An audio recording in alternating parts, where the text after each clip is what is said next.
racing just started with a scramble in front position. Moving up now is the best of my love, and on the outside Veterano in the middle portion is 189, also showing speed now is Mang Nano together with Sabawania, and going along for the first turn we have the Quick is striding the best of my love on its favorite position as the pace setter, enjoying a 6 lengths lead. Right behind in second is Mang Nano. Veterano is running by the rail. Moving up on the outside is Sabawani. In the middle portion now is 189. Inside the tres octavo we have the best of my love, enjoying a 3 lengths lead. Then here comes Mang Nano, now moving up in the middle portion, running by the rail now is a Veterano, and on the outside comes Sabawania, and they are now entering the home stretch. We have the best of my love, and moving up now on the outside is Mang Nano, Veterano, Sabawani also moving up on the outside,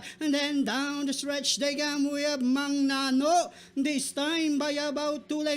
Moving up on the outside, Veterano, Sabawani comes next, and down to the finish we have Mang Nano, Veterano, and finally it's Mang Nano, Veterano.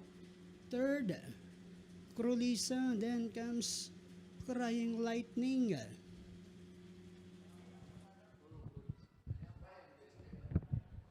And there we have it. Buying Carrerista, race number 8 is over, and it belongs to entry number 12.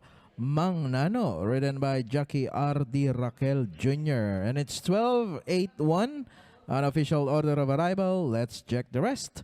For now, let's watch the instant replay.